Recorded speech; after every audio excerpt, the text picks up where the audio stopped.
Boom, sneak attack, everybody. Hey, welcome to another episode of the Guest Quest, the tabletop community interview, live stream, and eventual podcast brought to you by the Gimme the Loot podcast, the Dungeons and Dragons 5th edition actual play podcast that will be fighting back and forth throughout the entire episode, depending on how well good old Danny Dimes steps up to the line. We are joined tonight by the most of the cast of the Shrimp and Crits podcast. Ian, the keeper, Cap, who plays Ari Green, and Ryan, who plays Raymond Ray LaRoe. Guys, how you doing? What's up? Doing well. Thanks for having us. Thank you. Thank you for coming on, and thank you for being so patient as our cast took an extra 10 minutes to roll initiative in a format that not only are they familiar with, but I had time to explain to at least one of the guests while we were waiting. But at least Jazz got that rockin' hoodie. Joining us tonight to interview Shrimp and Crits. It's your boy Harlan, the resident Giants fan on the cast. On the cast, I play Todd the Tiefling. You guys already know. But Giants all day. How long has it been since Giants started a season 2-0? It's been since 2016. Since 2016. Okay. Just checking. I'm making sure. How long has it been since they started a season 3-0?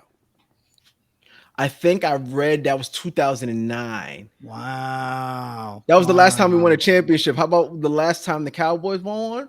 Next up. It's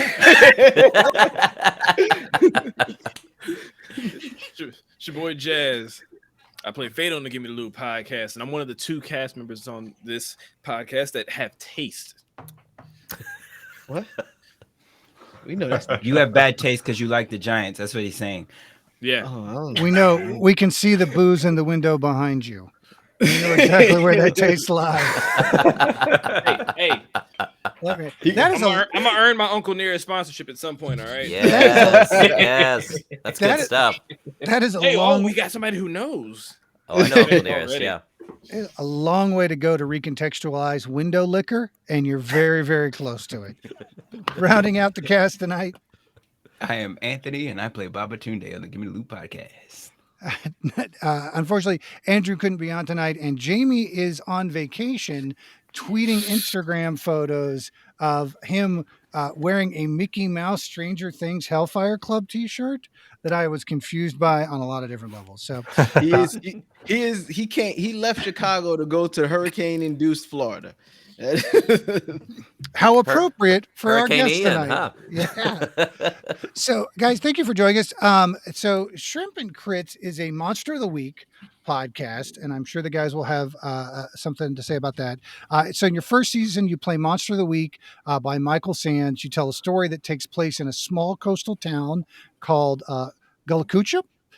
Following the stories of local businessman Raymond Ray LaRoe, Greenhorn deputy Sarah Payne, and the mysterious agent Ari Green, slumming it from his days on Entourage. Or wait, was that a different Ari Green? Shrimp and Crits will take you deeper and deeper into a twisted southern nightmare that only the keeper can predict. As we explained to you guys backstage, but if you're new to our stream, the cast rolls initiative backstream. The initiative order is Jazz is going first, then Harlan's up, then Anthony, and then I'll close it out at the end of the bottom of the order, and then we'll rotate back around again. Each cast member asks a question. If they have a follow-up question, they can use a bonus action to ask the follow-up question. If another person has a follow-up, they can use a reaction to interject and ask the follow-up. If they are stumped and not creative and can't even bother to get a question from the chat, then they can take a dodge action, and we will mock them for it. So on that note, Jazz, start us off. Woo! I'm up first. All right, cool. Hey, real quick, what's language like here? Oh, what the fuck are you talking about? Okay, cool. Dope.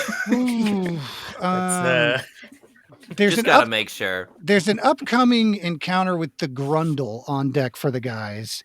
All right, good. Ask away, my dude. What's above sailor? What's worse than I think our first. It's French. encounter I think in it's the French. podcast Was fighting the gooch. Okay. Excuse me. Yeah. So the first villain the guys fought was the Gooch, being defended by anyway, in a fantasy Chuck E. Cheese. So, and it just kind of goes downhill from there. So yeah. Yeah. Cap was the only one I saw like visibly react to how bad Turner fucked up the name of the location that you guys. That's on brand. That is Yep. fucking on brand. I don't know what you're talking about. Actually, Jazz was the only one that I saw react. So my reaction was to Cap reacting. I was like, okay, perfect. Which cracked me up. That is called setting up the first question. You are welcome. Little showbiz term. So Cap, how do you actually pronounce Gulakokia? Gulakochika. I was almost there. Yes, we canonically spell it with an exclamation point at the end as well. Oh, okay. I'll, Use the symbols. I'll add that it's loosely based on a real panhandle town where I used to visit my grandparents called Apalachicola. Familiar with it? But I added before learning like a hell of a lot about like Gullah Geechee culture. I also added the Gullah from one of my favorite childhood shows, Gullah Gullah Island. Play together in the bright sunny weather. Let's all go to Gullah Gullah. Yeah, hell yeah. All right. Well, that's my question now that I know that. Harland. All right. Going through, I go through as much information as I can find on the internet in about 2 hours about you guys. And I was looking at Ryan says that Ryan likes to cook. And I see a shrimp and grits recipe on your website. Is it your recipe or did you just take Alton Brown's recipe like I would have done? Oh, Oh no, dog! I don't take recipes. Oh, that's it. I like that. Yeah, no, I've worked in kitchens since I was 16. Okay. And I'm from the Gulf Coast. Oh, what kind of kitchens? What you cook? Seafood. Like I learned how to cook in like seafood restaurants, like higher end seafood restaurants, and now I've worked. At this point, I'm in my 30s, so I've worked in just about everything. But I throw down at a kitchen. That's what I like to hear. That's a thing I do. It's good all too. you I can guys are vouch. from like that, the Gulf Coast, right? That area. All of us. Katie I'm and sorry, Brian are Brian from the are. Gulf Coast. Yeah, I'm me- from Atlanta. From Atlanta. Okay. I live in Nashville now, though. All right. So quick reaction, if I can. So I've actually kind of a two-parter would you like reaction. me to explain the rules a fourth time in more gentle terms? Wow. Okay. So I've got kind of a two-parter reaction. So Ian, are you sure you're from Atlanta? Because I know there was a lot of deliberation after Omeretta told everybody that they weren't from Atlanta. I don't believe Okay, that's how reactions work, but okay. I'm outside I'm OTP. I'm outside the perimeter. I'm from like the northern suburbs of Atlanta. I did live downtown for a while though, in kind of the Inman Park area. Okay. Okay. And then my initial question was going to be, Ryan, what is your favorite dish to cook? Oh, he's just going out of order. He went I don't even know. Jazz went rogue. Just went If rogue. He just went rogue. Legendary action. There we go. Yeah. If I'm being a technical, so now me and my wife Katie, she's the one missing from the podcast. We're both from the Gulf Coast. We do live in Atlanta now. Every July 4th, I throw a huge crawfish boil. Okay. Like just because most of my friends up here didn't know what a crawfish boil was. So now that's just a thing that I've started doing for the past like 6 years that I just have at my house and just like, I show y'all how we throw down on the coast and just throw a big crawfish boil. So that is genuinely every year my favorite dish that I cook just because it's the biggest party we throw throughout the year. And I Not mad at it. bring I my miss it. friends into my culture, and just like because that's a big like Gulf Coast culture thing. It's just like Mhm. gathering around a table, boiling some crawfish, dumping them on the table, Dump 'em on just the pot. everyone. Yep. Yeah, Yeah, yeah. I miss them. I worked in Baton Rouge, Louisiana, with Anthony for a few years, and yeah, some of the nicest people I've ever met were Oh, yeah. from that area, and they invited us in, and crawfish bowls was amazing. Absolutely amazing. yeah. Yeah. Baton Rouge. Yeah. That's in between my neck of the woods. That's I'm very familiar. Yeah, I grew up in Fort Pierce before moving out to Texas. So I and then was back in Orlando for a couple. We've all bounced around. I think you guys did a stretch in Orlando as well, right? Arlen and crew. Me and Jamie did. Me and Yeah. Jamie did a stretch in Orlando. Yep. Okay, yeah. So all got a little bit of Florida experience or Gulf Coast experience here and there, here and there somewhere. Cap, what about you? Were you a Gulf Coast native, or what was? I didn't hear any answer from your side. No. I was born in Atlanta, and my parents are from New York and Jersey, so Hey, man. I'm the northern blood in our group. Hey, dude, half of the people I grew up around in Florida were from New York Yeah. and New Jersey. Oh, yeah, So that yeah, is- yeah, that's how it is. My That's grandma how it lived in is. Florida. Yeah, So I was down there to see her all the time. Texas is getting the West Coast version of that right now. Like California has decided to move here, and so what is happening is very similar to the Southeast had the influx of culture from the Northeast. Texas and Austin particularly is getting a lot of Californians moving in, and it's not a bad thing at all, man. I'm okay with it. Yeah. They're a good fit for Austin for sure. Yes. Anthony, Let's see which question I want to do first. So the kind of creature of the week, how does that differ? Doing that format differ from kind of other podcasts who kind of have like sync stories that keep going? well, Like, quick. Monster of the Week is a Powered by the Apocalypse game system, correct? oh, Yeah, see, Oh, that's their actual game system. But mm, it's a good question though.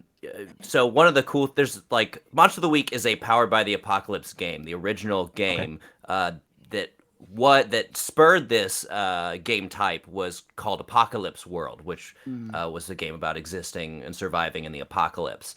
And so many other games at this point have just kind of taken the same philosophy and dice system and then hacked it and reflavored it to their own purposes. Monster of the Week is certainly one of the best, in my opinion, in that genre.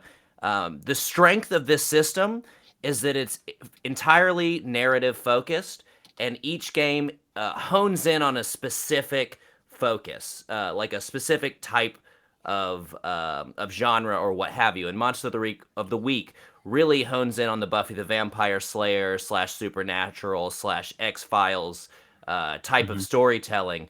And that's where the name obviously comes from. Like each episode traditionally in these TV shows is a different monster that only turns out to be wrapped up together by the end of the season. And as far as our gameplay goes, it's actually kind of interesting. It ends up being anywhere between 3 and like 6 episodes ends up being a monster just in just the way we end up playing the game. But it's interesting as a game runner, rather than writing a D&D module or like having a dungeon the players need to get through or having a city they need to figure out the politics of or, whatever, however you want to run your D&D game, it's so prep light. You make your monster, you come up with what the monster's weakness is, and the system even empowers the players to come up with their own characters and locations to try and trick the monster to go to. So the game ends up being very much about finding out what the monster is, finding out how to kill it, and then making a plan to kill it. And it's very improv based. Yeah, Trials of the Apocalypse is another podcast that we actually had on earlier in the guest quest. Harlan, you were there for that. We've done a little bit with them here and there. They are almost all of their different game systems are powered by the Apocalypse games. It is probably, I would say, the most used rule agnostic system out there. You know what I mean? Like you see, there are a bunch of different systems and a bunch of different actual plays that are spinning off of that system right now. the Adventure Zone is playing a game that is based on, I don't remember exact which Powered by the Apocalypse, but Adventure Zone Dust right now, their little in between campaign, in between their next big D&D campaign, is a Powered by the Apocalypse game. Yeah, they're playing Urban Shadows, which is There it is. another one of my favorite. It's very similar to Monster of the Week, but it's more politics driven. Yeah, which is super it's cool. faction driven. That was, and they've done a kind of a spooky Western with it. Huge fan of that. But speaking of setting, before I kick it back over to Jazz, so what made you guys? Obviously, you've all got southeastern roots. Is that what spurred the setting? What is kind of the origin story of y'all's cast and podcast? Rooted in Atlanta before somebody wandered off to the Austin of the central mid Atlantic area, aka Kentucky. Is that you guys all get together in Atlanta? Or walk me through kind of the history of the cast before you guys got up and running. Ryan, you want to field this one? Yeah, I guess I'll take that one. I'd have been so happy to have been like, no, what the fuck? I've been so, like I said, me and my wife moved up here from the Gulf Coast. Yeah, I'm from all over, but I grew up in Southeast Texas and South Mississippi, all along the Gulf Coast, pretty much on I-10. Anytime anyone asks me where I'm from, I say I-10. That's a good answer. Yeah, that's a long stretch. Long stretch. But so I moved up here after my wife did, and then Ian was one of the first friends that I met here in Atlanta. And yeah, just for years, me and him have been talking about doing a podcast. We both played, like I said, we played in a fantasy football league together for I think 9 years now. Yeah, sounds about right. And so we were talking for a while, just do we want to play fantasy? Do we want to do fantasy football stuff? But then we all started getting into tabletop games, and Ian moved away to Nashville. And me and Cap were playing D&D together, and then brought in Katie. So me, Cap, and Katie were playing D&D together, and Ian was playing D&D. So I was like, well, we could probably make that happen. We all kind of do it, just we can make some kind of tabletop thing happen. And Ian's the one that brought up to us Monster of the Week, which we're big Adventure Zone fans. So we heard Amnesty, and we were like, oh yeah, I'm aware of Monster of the Week. I'll try it out. And then honestly, our podcast started when COVID hit, and a lot of us got laid off for a little bit. So we were all kind of sitting at home, just well, no time guess we'll do this thing. No time like the present. We've been talking about it for years. I guess we don't have much else to do. So what's up, Ian? Let's have a phone call. Yeah, I knew Cap in high school, and so it was really cool to just reconnect with everybody, because the four of us had never actually played tabletop games together until we started recording, which is super cool. No, and I had been sitting on the Shrimp and Crits name on social medias since 2010 or 2012 because I knew it was golden, but I did not know what to do with it. Yeah. Credit where credit's due. It is a great name. Yeah, which is hilarious, and I think it's something people don't understand. Is Cap is the vegan of the group. Well, and he did come up with the name Shrimp and Crits. He knows a good slogan when he sees it. Yeah. You don't have to eat meat to know good branding, goddamn it. Exactly. It's a salesman, not a carnivore. Did our vegan come up with the name also? Do we have a vegan? What are you talking about? You don't even know us, do you? You don't even know us. You don't even know us. What? Did you wander into the wrong room? What just happened? Vegan? Okay. Which one of us did you think was a vegan? Was it Anthony? Me. We'll talk about it later. Okay. Oh, okay. All right. Unnecessary to explain now. Jack, that was my question. That was it. I'm done. No. That doesn't count. No. So what I was gonna ask to Ian, actually, as I guess the producer / game master, what has been your favorite moment within the podcast so far? If you can, I guess, do so without spoiling. Sure. Or spoil. Go ahead.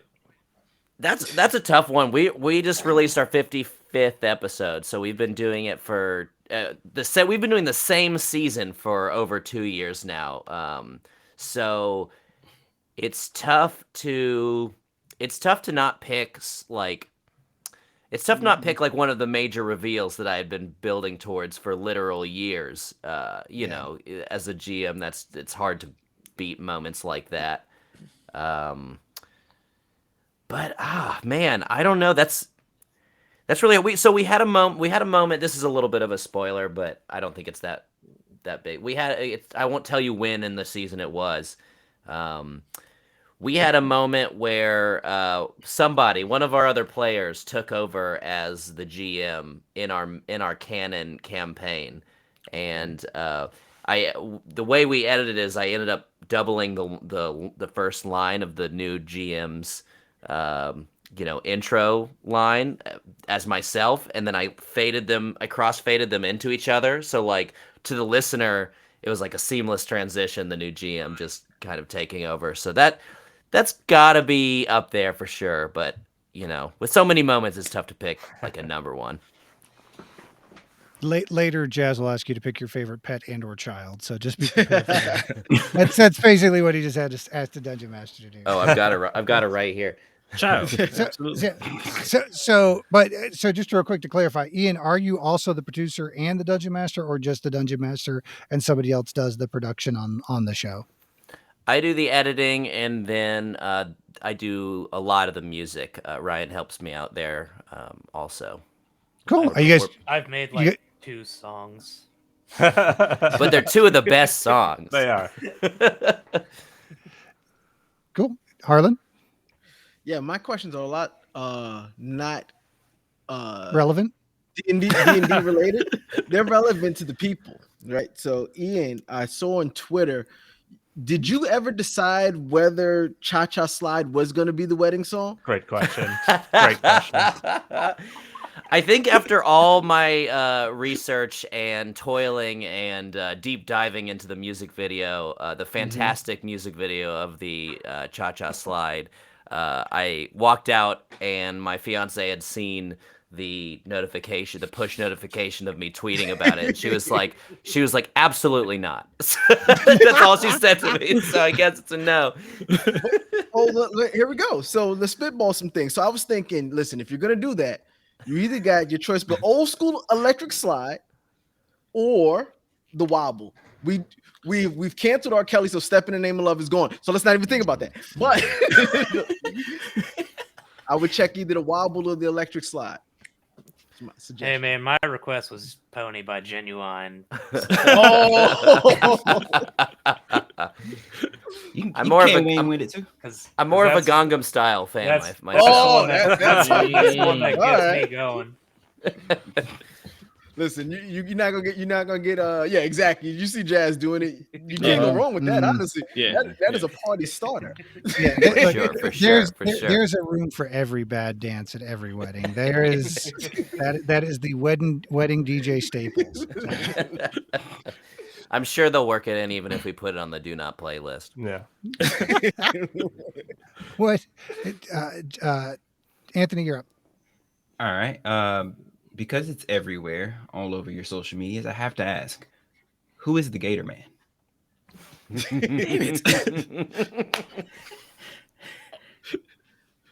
Well, I don't know if we're supposed to say. Oh, that. it's like it's a spoiler for like episode 3. Yeah. I mean, Ray is the Gator Man. I play the monstrous. So Ray turns into a gator. That is his thing. He's actually more of a croc, but he is also more of a crocodile if you would pay attention to the shape of the snout.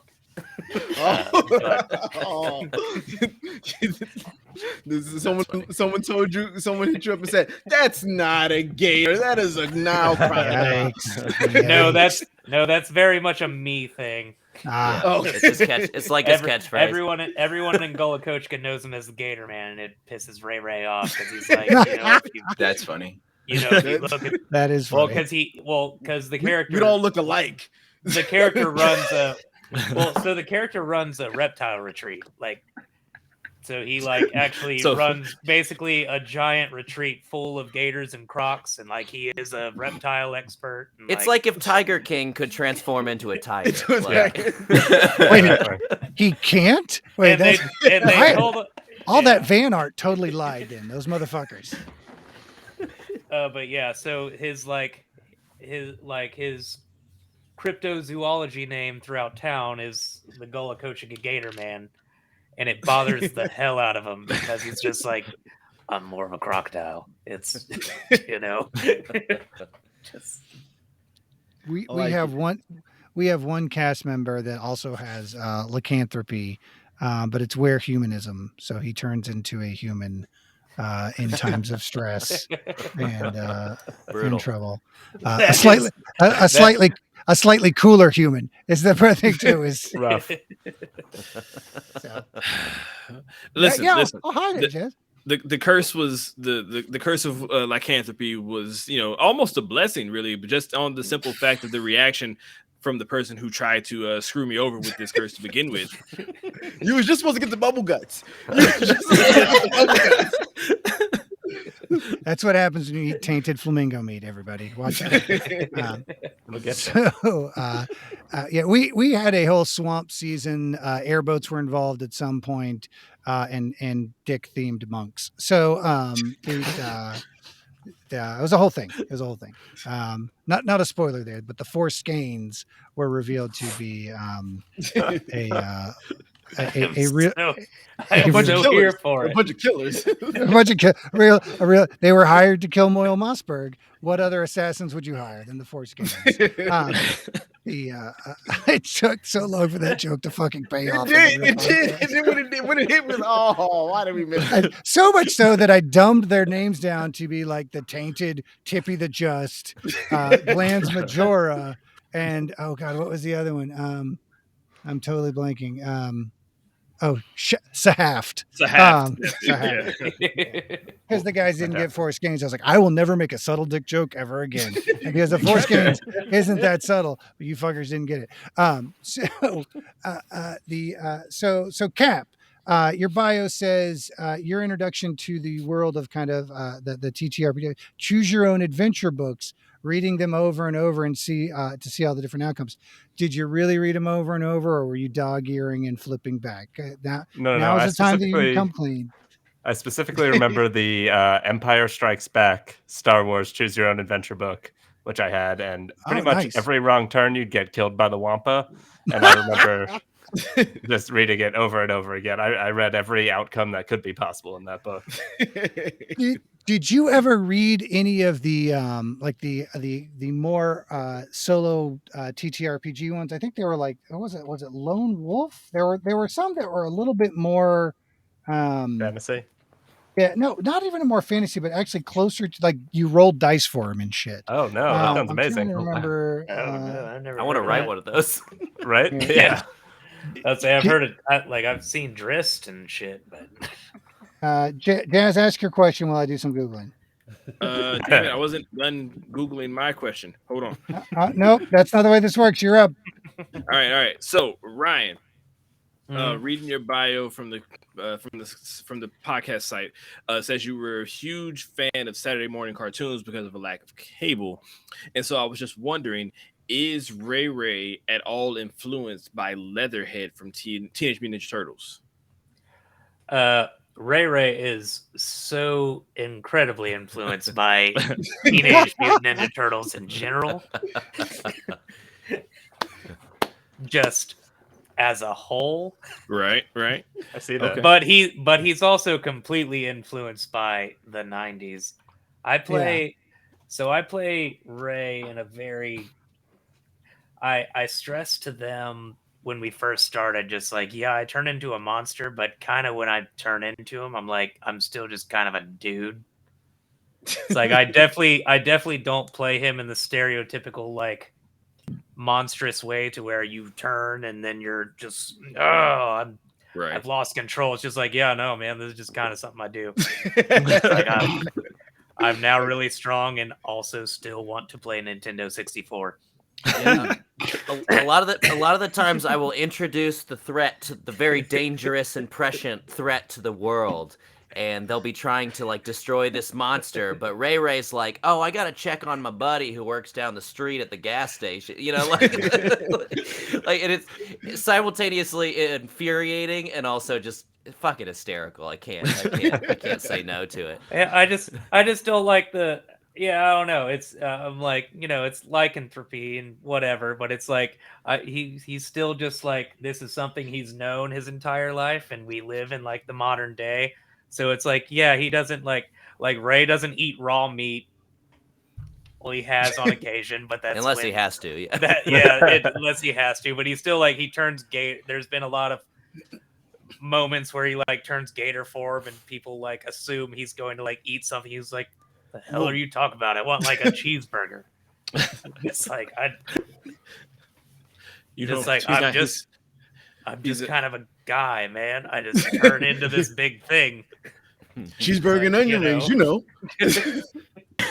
Got that Sonic the Hedgehog running around looking for chili dogs all day type vibe going to him. Pretty much. Yeah, pretty much. Just like I'm like, I was still raised in the modern day. I don't feel like anything that still turned into a monster but was raised as a normal person these days would just be like, I need raw meat. It's just like, no, I'm a dude. I want to eat what I want to eat, and I just turn into this big, very strong creature.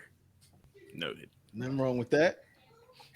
All right. So I got something for Cap. I saw that you said you like to play absurd characters. What is your craziest character you think you've played? Or you gotta have one that you was like, this was out of control. What was that? I mean, I think Ruben, right? Ian, that was pretty absurd.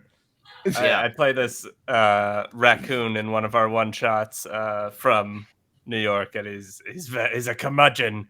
He's a rascally raccoon, and he was just a joy to play. His name was Ruben because all raccoons are named after their favorite food. Ooh, good Ruben. Obviously. I'm not a fan of But I've played crazy goblins in D&D, and like with the new warlocks, I made a character that was a rabbit in a hat in D&D, which is just like rules is written now with the genie warlock. Yeah. Nice. You can play a small Harengon genie warlock. It's like nice. The new stuff D&D's given me has really let me blossom as a character creator. Oh, you got to see Cap's Pinterest. He has a Pinterest board for each character idea he has, and there's like there's not 100, but there's like 40 different ideas, and they're all pretty wacky. Like no one has more great character ideas than Cap. Oh, thank you. Yeah, I was about to say I've played D&D with Cap for like 8 years now. Just like on outside of podcasts, just like we have like a D&D campaign we played for a very long time, and just like I've witnessed a lot of ridiculous Cap characters that are just. Wait, do you have a favorite character of his? Do you have a favorite character that he's played? Now Ryan and I got married in a D&D game. Yeah, I was about to say me and Cap got married in he married my favorite D&D character of all time, which was Tabertha Morrow, which is a very open-minded tiefling woman. Okay, all right. And I was a very curmudgeon-y dwarven forge cleric. So it was a cleric and a tiefling marriage. It was tale as old as time. Clerics are broken. Oh, I love forge clerics. And they were beautiful. All right. Anthony. So for me, I want to ask, like, so with creating or each session being kind of around this monster, like, how are you coming up with that? Like, are you getting monsters mostly from media and then turning them into putting them in the system, or are you just making up, like, you know what, I'm just going to put a duck bill on a shark and let's see what happens. I'd say a little column A and a little column B there for sure. That was a very Bill funny Sharks. Got comment it. for our show. Yeah, absolutely, definitely, on the nose. Even not knowing what you're referencing there, but no, I hate to continue to harp on like the differences between D&D and Monster of the Week, but like one of my favorite there's a lot of things I like about the differences, but like one of my favorite differences is like, whereas in D&D, a lot of the times you're looking for a monster you like out of the handbook or whatever. Of course you can make your own stat blocks or whatever, but Monster of the Week really emphasized coming up with your own ideas, and it gives you, it provides you with the building blocks to easily generate your monster, sometimes on the fly even. But yeah, I am big on local folklore, and finding stuff to play off of, like, I've used lots of Florida cryptids, like the Mayaka swamp ape, is one of my favorites. Things like that, and like even like they go to Tallahassee in a couple of different arcs, and I looked into like really specific stuff, like they go to a tomb that's an actual tomb of an architect, and they find his ghost, like it's a headless ghost, and I don't even really explain it, but like it's just little pieces of like real folklore that I'm taking and implementing. But I also like to do like takes off of classics. Like we have vampires, but I kind of have my own spin on the what makes them tick and things like that. That's cool. Mm-hmm. Hey, look, that still takes some creativity. Not all local folklore is a real banger. In Round Rock, we have the legend of the hairy man. not a Sasquatch, not a Bigfoot. Hairy man. There's a Hairy Man Road. We have the Hairy Man Festival every year based on the legend of the hairy man. Now I want to run. I want to run a Monster of the Week game with the hairy man as the monster. I will send you some details, sir, because it's just like, it's just he's just was he Italian. A Sasquatch? No, it was just a dude. He's just Italian. You should have seen this guy. Which is the opposite of Austin, because we've got that one guy who is almost completely hairless and riding around on a bike in a thong. So thong bike man. Yeah, he's not a cryptid. He exists. I've seen him. He exists. I've seen him. There was a tweet earlier today I saw that actually was like every city has that guy that you have a friend in town and you see him and they're like, who is that? And you just say, oh, that's the that's the top hat on a horse guy. Like that's all you say about it. Like they go, oh, okay. Okay. Right, but you gotta respect the dude that's got the stamina to ride around in a thong on a bike all the time in Texas, because just the chafing alone it requires a level of fortitude that I don't think any of us have. Do you think like advertising slots? Can we get a bumper sticker on him? Could he advertise for our show? I mean, you could probably send him a banana hammock, and I am sure he would rock a shrimp and shrimp, banana hammock. Oh no! It works. It works. A shrimp? Are we calling it a shrimp sling instead of a banana hammock? There you go. No one's calling it the shrimp sling. A prawn pocket. Yeah, we prefer prawns on this show. Oh, very nice. We got an oh no in the chat. I feel like this is so diving a little bit more into the system, because it's absolutely okay. One of the cool things about having other shows come on is very specifically to talk about the differences between D&D. Jazz and Anthony have been playing for a while, but Harlan's relatively new to TTRPGs, and it's always cool to introduce him to stuff that he'll never play correctly.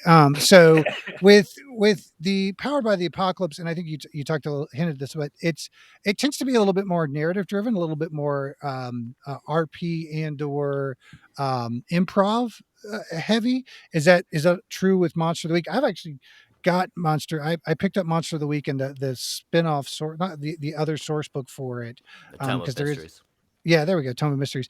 Or is it? I think it's an Agents one. Is it like there's a, or is that Tome of Mysteries? Hang on. Oh, there, yeah, both of those. I accidentally bought the Tome of Mysteries on accident, and I was like, "Oh, now I got to buy Monster of the Week," and figure out exactly what this is for. Just in picking up systems that we may play at some point during an interlude or during a short break in between campaign seasons. Look, as somebody who grew up in the late '80s and was in high school in the '90s, the Monster of the Week format was a mainstay of all the TV that I watched. So I have a lot of love for it. But back to the system. Is it a little bit more improv rules light, or is it just not as like it's got a pretty well defined rule set, but it's just not numerically stat heavy? It's super improv based. The rules I probably run it a little bit more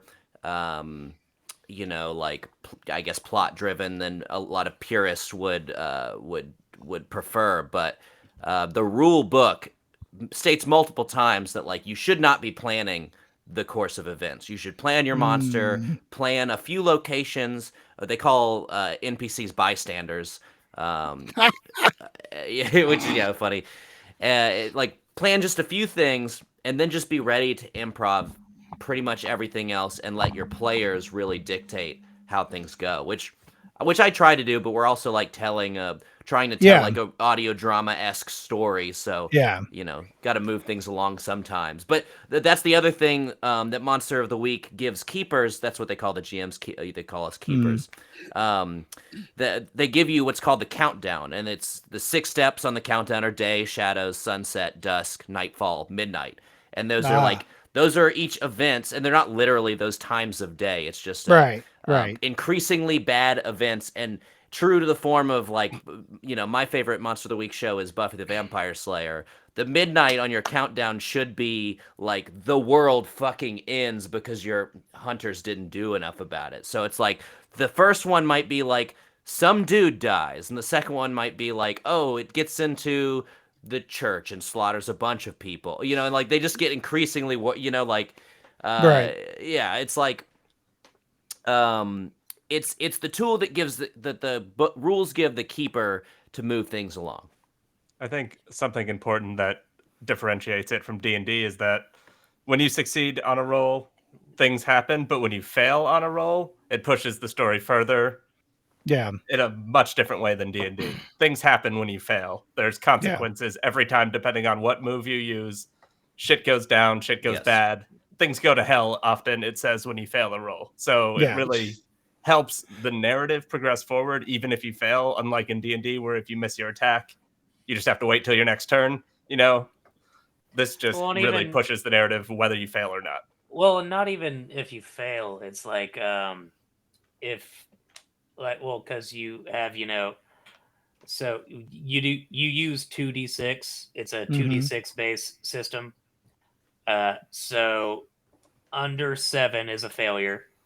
From 7 to 9 is a mixed success, and then 10 plus is a full success. But even like just in your basic like attack setting, it's like if you get a mixed success, it's like something bad is still going to happen to you, but you succeed. It's just you're still going to succeed. It's a yes and right. Well, and even if you get a complete success, so when you get a complete success on things, like depending on what you're doing, it has like options on like, okay, you can have an extra option. Like if you rolled a 12 and you don't pick the right option, you could still get hit. Right. Well, no, and I think, that's one thing, and this may be true of all Power by the Apocalypse games, but it's one of the things that as I've gotten exposed to it a little bit more that I like more than other traditional dice pool games with mixed success is, it's improv heavy, but it does set some boundaries for what that mixed success is and what that, you know what I mean? It's like, hey, pick 2. Right. Just listening to, and, again, obviously Adventure Zone's kind of the big one out there, but I think I am not generally a huge fan of dice pool games. I do like the concept of a mixed success. I think not most, I think a lot of D&D podcasts out there do a sliding scale of some kind or another, just because it's ultimately more narratively interesting than a true pass fail. Yeah. But the one of the things that I liked about the way that the Power of the Apocalypse has been representative, it's not just, oh, that's a mixed success, figure out what that means. It does give you some boundaries for that. Yeah. And there are only 5 stats in the game, and the highest you can have is +3. So it's pretty math light as well. Yeah. Not a lot of big numbers. It's a lot less. Oh, and I don't know if Ian mentioned this or not. He rolls no dice. Oh yeah, that's what I like. I don't have to roll any. Which is the biggest difference is the keeper rolls no dice. I'll summarize how that works, and that is the engine of Powered by the Apocalypse. Even if you make a Powered by the Apocalypse game that doesn't use the 2d6 dice system, the engine of the game is called the conversation, which is literally just that. Player says, I want to do this. Keeper says, okay, now roll this. And then the keeper has keeper moves. And that's how the GM does stuff in this world. You can sometimes use a soft move or a hard move. A hard move can't be prevented. A soft move can, whatever. So like your moves are always a response to what the player's actions are. So everything becomes actionable. There's no such thing as, oh, I miss, so oh, bummer. It's like, oh, you miss, so I'm gonna have the monster show up out of nowhere and take your best friend into the shadows, like that, that kind of thing. Nothing personal, kid. Right. All right, guys, we are getting towards the last 10 minutes. So chat, if you have any questions, Brindlewood Bay, Wendell, that is Wendell, Anthony's brother, is a Powered by the Apocalypse system or Powered by Apocalypse Jason. But one thing you'll hear across moves is the kind of the terminology for the activity sets that the players and the different kind of classes and the game master have in that system. That's kind of the through line on the terminology that you're here. All right, so we're getting to the last 10 minutes of chat. If you have any questions that you haven't asked, let's get them in there now. Cast, lightning round, move quick, no follow-ups. Jazz, you're up, go. Boom. So the non-represented or the currently unrepresented cast member, Katie, what has been, I guess, we'll go to Cap. Cap, what has been your favorite part of her contribution to the cast, as far as like a play style and or like moment in the show? Katie's fucking hilarious. She really is the heart of our whole show. I mean, she really does keep us laughing the whole time. And her character that she plays, Sarah, is, when we started the show, she was the mundane, which is a playbook. So she was very much the human element to the show and kind of the avatar for the listeners, in a sense, being a normal human with this crazy world starting around you with monsters and villains and all that. So she really did help keep the show grounded. Now it's all over the fucking place. Our show's wacky 50 episodes in, but she really has helped keep us all together, and really her character has helped to make a family out of our characters, which is something very important to the show, I think. Okay. Agreed. Katie's fucking bonkers, and I love her so much. Yeah. She's the wild card of our group, for sure.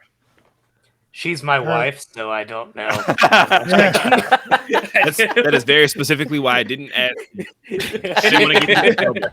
She's terrible. She is my wife and the mother of my child, so I owe plenty to her. And she's also like me with a very light Twitter presence. Very light Twitter. Same, man. Yeah, I just have Twitter to follow football stuff. I need to get better about it, but I just can't. Let me just add about Katie that I admire the shit out of Katie, because we literally found out while recording that they were pregnant together, and Katie recorded all the time while exhausted and ill from being pregnant. So like, she is just so badass for sticking like up until baby time. We were doing episodes and delivering, and her scenes are so good, even in the worst of it. So And so she has a creative writing background. Is she the only one with the creative writing background? I think so. I believe so. Yeah, she has a English degree and a Shakespearean minor, which is kind of funny because she is actually the one that knows less about Shakespeare between her. There's a lot of Shakespeare influence in our show, and Katie had nothing to do with it. Nice. Is that your question, Harlan?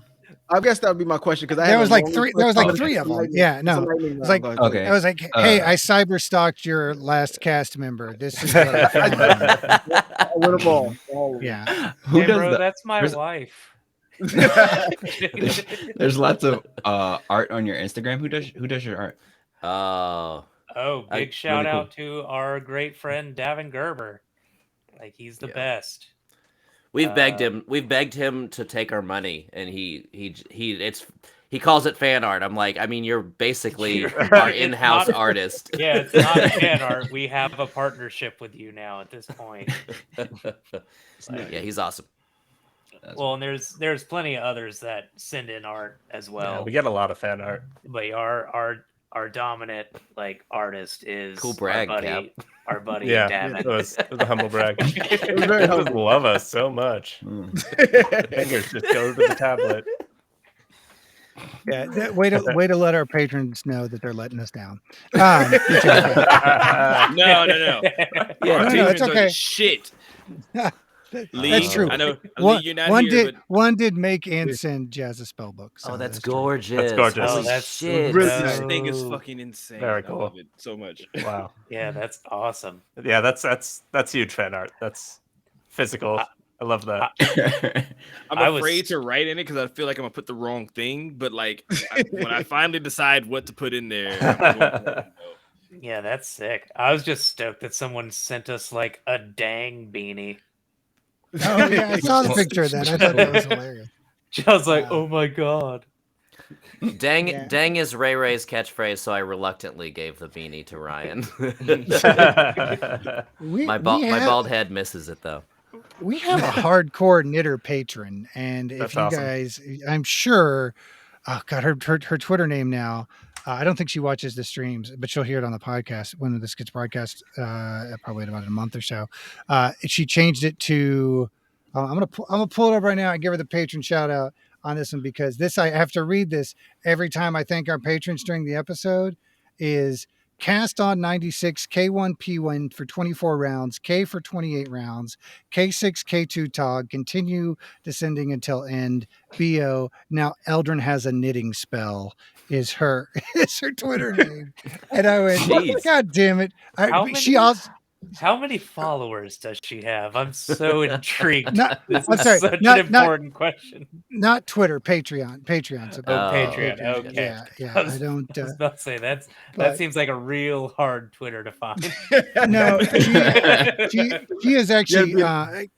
She's been on board as our knitting fan because one of our the cast killed an old lady early on in the series.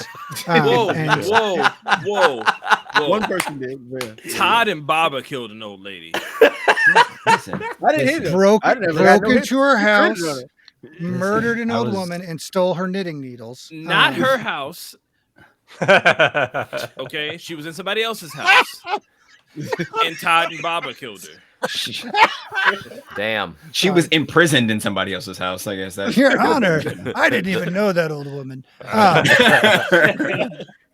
So, all right, gang, we are up at our full hour. So now is the time of the show when the Shrimp and Crits people get to turn around and ask a question of the cast that they have to answer. And you know what? Since there's three of them were kind enough to show up, they each get a question apiece if they should choose. So Ian will work left to right here. Ian, what's your question for the cast? You can also take the dodge action. There Dodge we go. action. Come back to me. There you go. Ryan, what you got? Oh man, well now I've just vibed with I mean, you dudes guys didn't so write down much a list that I of don't know if I want to Start ask with Cap. Start with Cap. He's got questions. Start with Cap because I don't know I if can I give want to you each ask. one of my questions. I don't know if I want to ask game stuff or sports stuff at this rate. Hey, 'cause I it's just- all it's Yeah, all it's fair. fair game. It's all fair game, and it's all fair game. Cap, you start off, sir.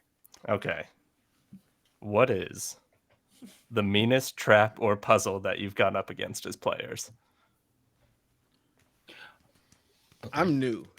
So it would be something. It would be something that that Turner gave us. I don't. Oh man, what was that place that we went? It was early on, and it was that totem. You do Oh, this the nice totem, the Fields of Madness. Fields of Madness was a lot of fun. I had a lot of fun in that place, and I thought we were going to see it again, and we haven't seen it since then. But that whole encounter that we had was fun for me.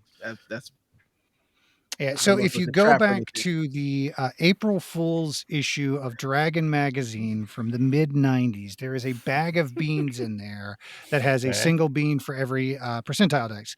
Back in probably 1996, my high school group that became my college group played a game, and we had a guy who was going to fucking sit there and plant every single bean till that bag was empty. And I drew a map of the Field of Madness that was created from that, and then tucked it away into a folder. And then 20 years later, when I had a D&D podcast, ran the guys through it, and I love it. it screwed them all up pretty good.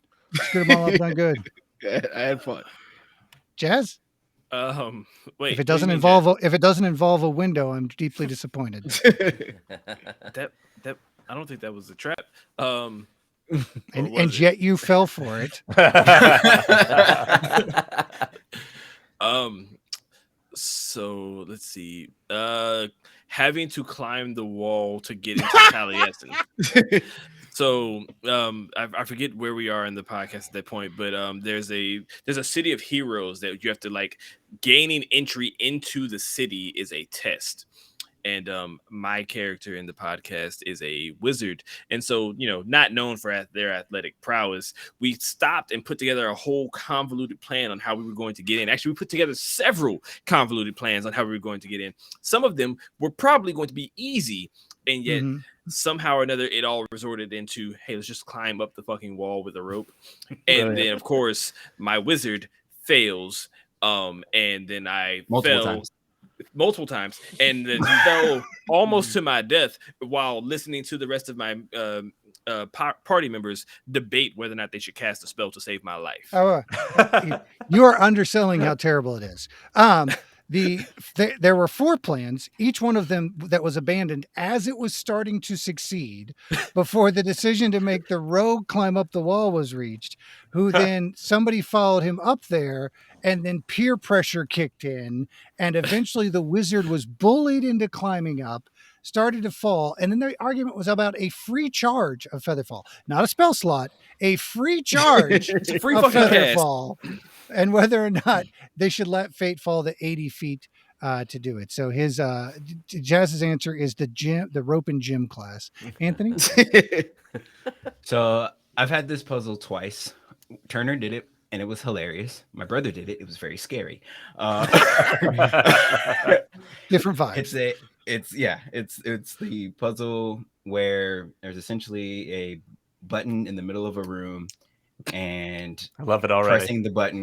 Pressing the buttons causes a countdown, and everybody's basically, it boils down to everyone's scared to hold the button, but that's like actually how you get out of it, is holding the button for the entire countdown, but everybody just keeps letting go, and it's like no.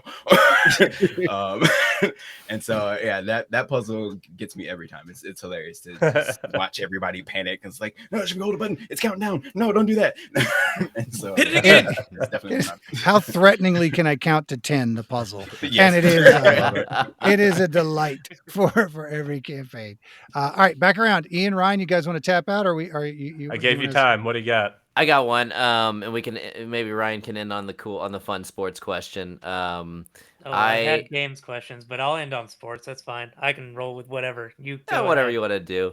I'm a big world building guy.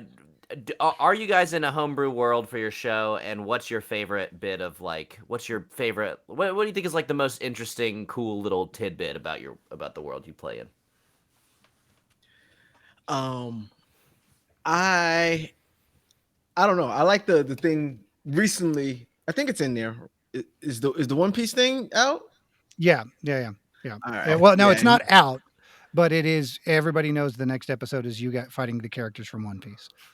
Yes, Whoa, that's him great. adding them to the world because we argue in our chat about how great the show is was probably one of the best things that could have happened because I'm a huge fan of it and everyone else is haters. No. I don't argue that it's great. I don't argue about it being great or not.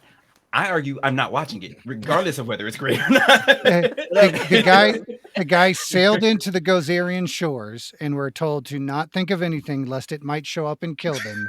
And then some people failed, or Anthony, the least fan of it, failed their saving throws. This was preceded by a month of me mining them to talk about One Piece in the pre-show chat that we record for the patrons, so I could drop a "fuck you fuckers" at the end of the episode. They're coming to kill you. So, Jazz. So I would have to say that my favorite bit, not bit. I think Turner does a good job with world building, and he puts interesting NPCs around us, and all the time. And so I took one of them and ran with it, and ended up doing a side series that ended up supposed to be a one shot. It ended up turning into like a 4 or 5 shot. I actually ended up cutting it an episode short. Sorry, Turner. But yeah, so that was fun. That it ended up having some not so much effects, but I felt like I had a good time fleshing out some of the backstory of what ended up happening for our general adventure, and then what also was set up. Like I think he set up such a really interesting story beat to me that I was like, I want to go see what all that's about. And so that was great with the oh my god, I'm blanking on her name now. Help me, Turner. Galatea. Thank you. So yes, we are in a homebrew world. I'll flesh it out. The answer to that particular question when Anthony answers his bit.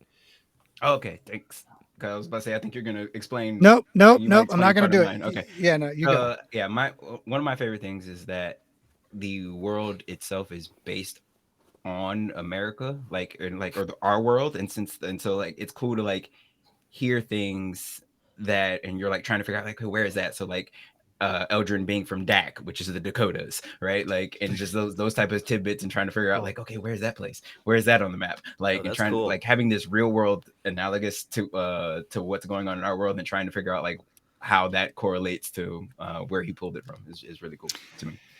Yeah, so it's called Arnosia, which is the land of radiant seas. Which is Arnosia is a bastardization of the Latin of light sea or glowing sea, and its original thesis was, let's say, right after the continents separate into Pangea, a massive magical crystalline structure crashes into the Atlantic Ocean, approximately where Atlantis typically is on the maps, and that causes a wave of magical evolution, which causes all the D&D shit to evolve in our world in real time.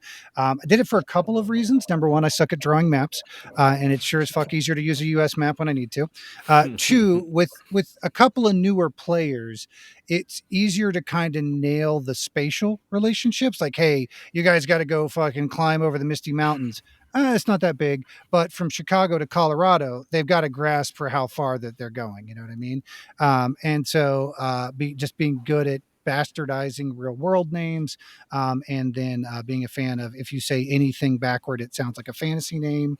Then we just kind of ran with it from there. So we also do. I mean, our show is definitely a D&D podcast, definitely more comedically oriented, but is satirically political, and our big bad is the god of lawyers, who because the like giant crystals where the gods live, they're influenced by the faith of the populace, and the god of justice didn't want to be the god of justice anymore, so he figured a way to run a ad campaign that would allow him to morph into the god of lawyers, and then hijinks ensued from there. Sounds about right.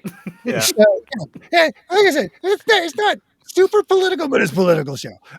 You know what I mean? Jonathan Swift, I am not, but there's more than a little satire in there. But we have a good time with it, and it does make kind of the navigating it a little bit easier. So I love that. Thank you. Cool, Ryan. You want to close out the show with a question? Yep, I got it. So I'll be professional here. Just go with games. No, don't. Oh no, I'm gonna cheat a little bit, because I will ask anyone who's played multiple characters, just what is your favorite class to play in D&D, and I will also cheat and put on the added bonus. If you would like to tell me how you feel about your current NFL team's quarterback situation, you could add that on to the end of it.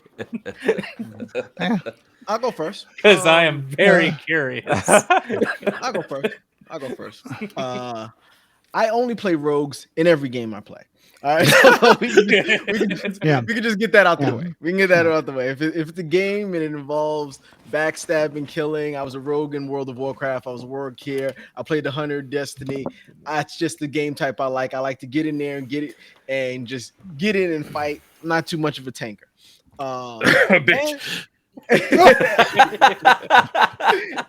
And Daniel Jones. Yeah, how you feel about Daniel Jones? That was my biggest question to you. Yeah, so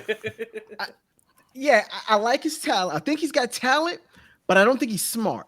Right? It's just, so his lack of intelligence means he does dumb moves. So we can't even showcase his athletic ability because he's making the wrong move. He should stay in the pocket and throw, but he tries to run because it's the wrong move.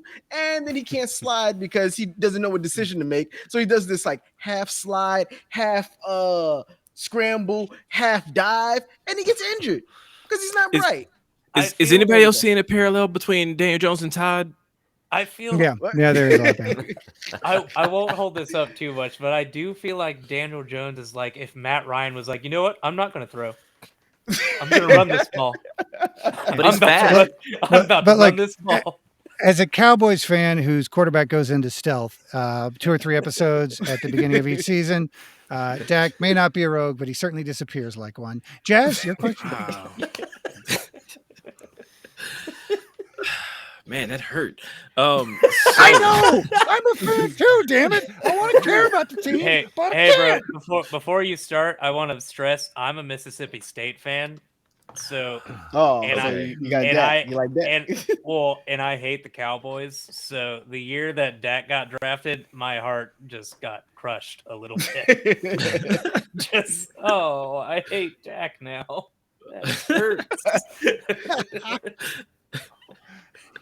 Okay, so I would say prior to this podcast with Give Me the Loot, I would say my favorite class was probably Monk.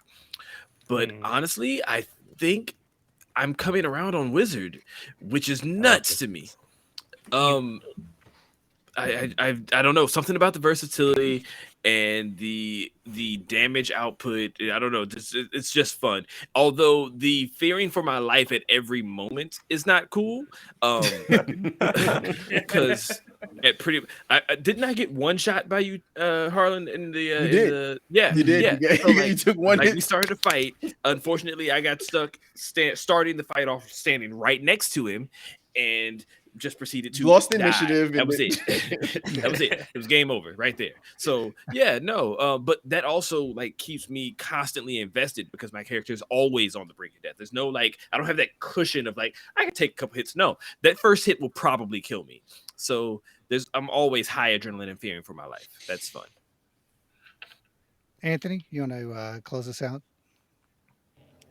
He wasn't gonna answer the quarterback question. Oh, this is Dak Prescott. Dak's top 10. Get out of here. All right. Delusions aside, moving on. He might be 9 or 10, but he's top 10. My favorite class, I think, is actually Paladin. Like that's yeah. I like that one. I think you get Oh my god! I absolutely hate paladins. I absolutely hate them in all games. That's because you haven't played one in D&D. Yeah, It's that's fun. because you're thinking Wrath of the Lich King Pallies from WoW PvP. They just seem and like I they feel can do everything. I feel you. Ret Paladins they will can. always hold a little bit of ire in my heart. I will. That's I will what I'm tell saying. you right They can do everything. It's like, oh no, let me make a character. Let me make Superman as a role play thing. I can heal. I can tank. I can pretty much do anything I want. I throw spells at you. I can damage. DPS. I can damage. Yep. I can do every single thing. I absolutely hate paladins in all games. And ultimately, they can dance if they want to. Okay, all right. So we're gonna wrap it up on that note, folks. Thank you, Shrimp and Crit, so much for coming by and being game and being a Thank great you for interview. having us. Happy to be here. Hey guys, it was awesome hanging. We appreciate it, gang. We will we'll throw links up to their show in the Discord and in the chat, and then in a couple of 8 weeks, show back up when we do the rebroadcast of this as a podcast. We'll let you guys know when that comes out. Thanks everybody. Hope you enjoyed the stream. Make stream